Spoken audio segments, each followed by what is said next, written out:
Welcome to This is Sexism. Is This Sexism? A podcast about systemic injustices towards women all around the world. Today's podcast will delve into ideas of gender bias and misogyny present in developing countries. Now here are your hosts, Alyssa, Eric, and Mitchell. My name is Mitchell Summers. I'm a second-year exercise science major. Hi, I'm Eric. I'm a second-year food science and technology major.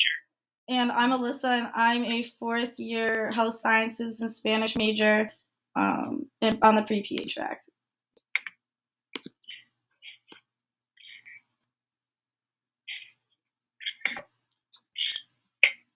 So I feel like we should first just sort of bring this, we should first start talking about the issues with women's rights around the world and bring it to that before we start going into delving in deeper. What do you guys think?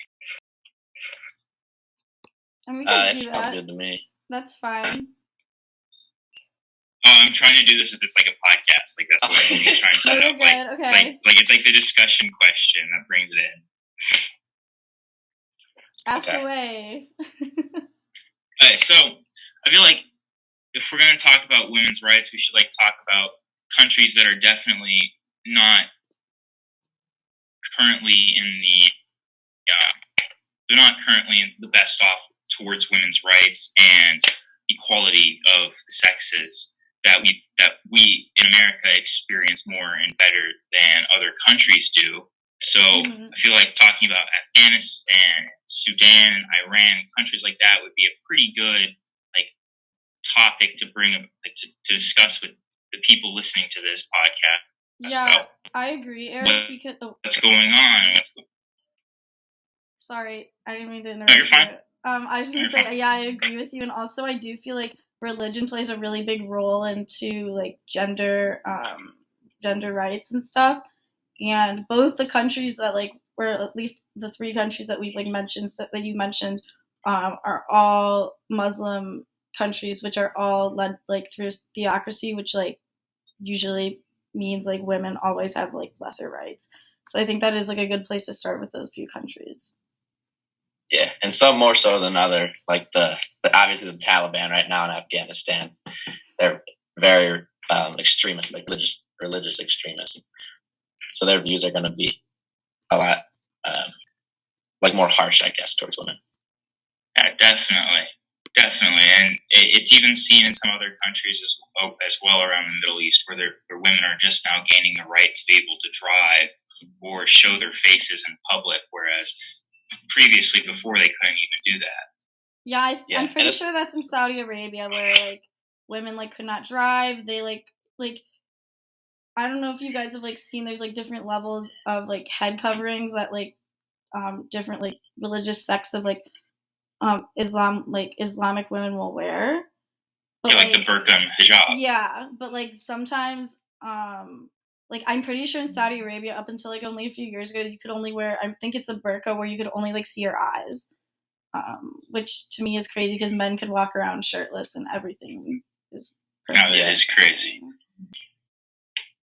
I think you could relate it sort of to Persepolis too with Margie, and you can see how all of the rules and stuff I guess applied in real life because she lived through it. So you get a real life account. Yeah, but she was also definitely one of the luckier ones considering she was definitely more upper middle class than most of the people we'll hear stories about.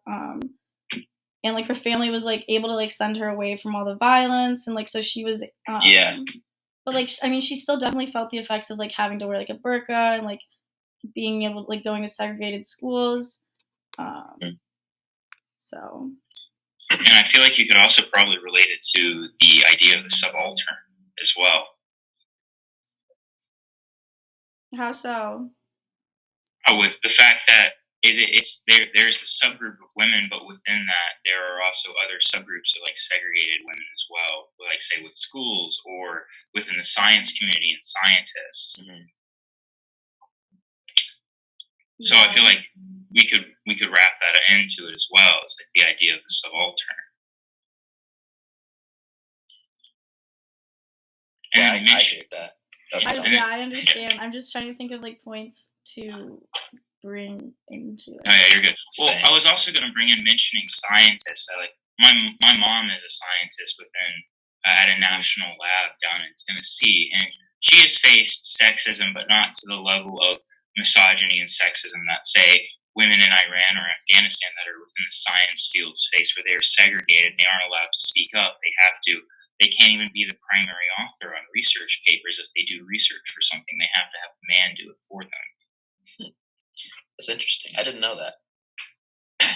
Yeah, I mean, I can definitely attest, like, America is definitely not perfect and definitely still has, like, some misogynistic views from, like, personal, like, perspective, but, I mean, yeah, I understand what you're saying, like, women here complain about, like, small injustice, but over there, people are, like, literally being killed for showing their hair. Yeah. But in the early United States, though, it was a lot worse than it is now. Like, Definitely. We've definitely come a long way. Yes, agreed. Since, we have made leaps and bounds. Yeah. Even within just like the last 100 years, like since 1920, it's almost 1920 was when women gained suffrage in the United States. So, and then since then, it's been it's definitely been uphill, but I know that like there's definitely a lot they can improve on, because I know like salaries and wages are not the same for men. Like people like to say, "Oh, that's fixed," but it's not. Like, you know. Yeah. But back to like talking about Afghanistan, there are like, I don't know if like you guys have like learned about this, but there are like different types of like misogyny, as someone said earlier, or maybe I don't know, but like in this case, like in Afghanistan, it's more like violent than it is like oppressive type of misogyny. Just because, like you can go ahead. Oh, keep going. I was just going to say, because you can see a lot more violent crimes in Afghanistan as compared to a country like the United States, where misogyny is still present, but it's not as apparent as it's not it is violent, in Afghanistan. Yeah, it's not like we're in Afghanistan or possibly Iran. I'm not exactly sure which countries would do this, where they would stone a woman for acting out against a man. Yeah, I'm pretty sure that's in. They did that in Iran. Like, I know that this is completely different, but one time I watched this show and it was called Black Crows, and it was by like an Iranian. It was like supposed to be based in Iran, and it's basically like all about like how like people were recruited for ISIS, and like how ISIS like recruits people, and just like the amount of people they would stone for like the smallest like infraction. It's just crazy. That is absolutely like abhorrent to hear something like that. You wouldn't expect to be hearing something as awful as that, especially happening now in like the current modern era. Right. Yeah. Do you know like how recent that was? I can look it up real quick. 10, 20 years. I mean, it's technically it was like technically like fiction, but like I don't think it was. You know what? Wait, hold up. I'm looking up. Is it? I'm sure that stuff it still happens. Yeah, no, just kidding. It is true, and it was made in 2017. Okay, so like the last 5 years even. Yeah, like that's pretty recent. Mm-hmm. I mean, it's also pretty awful to hear that, especially in the Middle East. Like I've learned recently, it's still going on, where if there's like marital issues or disputes within it, they can't just get divorced. They can't settle it in like a legal court. They're supposed to settle it in an informal court, or just accept that this is happening and say like the husband is cheating on her. And though there are ways of getting around that and getting justice for the woman being cheated on, it's still very hard fought for the woman to do that, and she could lose face and everything that she's earned in her lifetime. And she can't just, she has to sort of just roll over and accept it. Yeah. Yeah.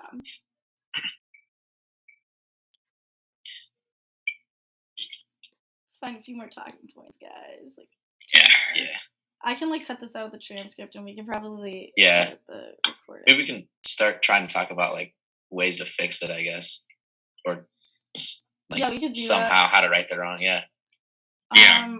I mean, I think it's really hard to find a way to fix it, especially like when a country like Afghanistan has been like overturned by a religious extremist group. So I think it's really hard for like us as like Americans to directly help because like I don't know, like we like to, it seems like sometimes we stick our noses where it doesn't belong. But I feel like it's just maybe like I honestly can't really think of anything maybe like with like propaganda, but like who knows like what they're filtering, like it's really hard. Yeah, without bloodshed, unfortunately. The easiest way I feel like in Afghanistan, or maybe not the easiest, but I guess the easiest that we can see, I guess, would be just overthrowing the Taliban. But that would be extremely difficult, especially without bloodshed. Yeah, and countries getting involved, and then that just yeah. You can go ahead, Eric. No, sorry, I'm not trying to interrupt you. I was just going to say it's not right for us to stick our military where it really doesn't belong and end up resulting in another war because we spent was it 20, 30 years in Afghanistan previously? Yeah, like they don't like us. Yeah, exactly. So yeah, they're not exactly fond of Americans. So it's going to be hard to be able to be like, hey, this is what you should be doing. This is how you should be treating women and people of different races properly without them going, no, you're Americans. We don't like what you've done. You've destroyed our country. There's just so many different like levels to it. It's hard to try to correct all of them with one like move. So it's a process for sure. Yeah. I feel like a big step forward would definitely be the Taliban not being in power, because with them not in power, then it would be easier for women to speak up against the injustices against them. But the question then comes back to how do you do that without bloodshed? I really don't think there is a way without bloodshed. I think we've tried, and like it's been kind of like peaceful protesting does not work. And they like women really probably don't even have the right to protest there. Yeah, probably. So I mean, especially I really think now. the only especially now. answer not that it's right, but the only like really way to get like the point across that this is wrong is like through bloodshed. But like I'm not saying it should happen. Yeah, no, it definitely shouldn't. I feel like another pretty good solution is to offer asylum to those that are seeking freedom against this. And explain that, yes, it would be difficult for you to leave your country and leave everything that you knew in that country, but you can seek asylum in a nation where we are working towards a better tomorrow, where this is not as prevalent and you won't have to face this as much. I think that's like a lot of like what America does, but I feel like there's already so many immigration issues.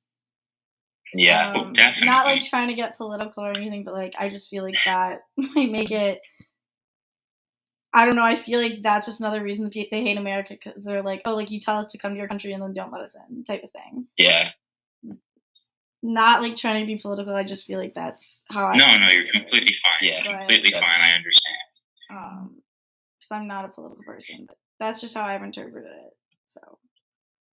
Oh, we definitely have issues with the system. I think it's sort of. So this has been a really thought-provoking conversation, I feel like, on all fronts with Alyssa and Mitchell. And I feel like that time is definitely not on our side for this podcast, but to bring a wrap to this, we can agree that there are definitely many issues of systemic injustices towards women in the Middle East, like Afghanistan and Iran and Sudan and other countries like that. But we can conclude and say that there are possible ways to bring about justice for these women and help them in their time of need. But it's definitely a process and something that we have to work towards without causing more violence and strife. Yes, that's it. I really didn't know. I didn't really know what else to say. All right.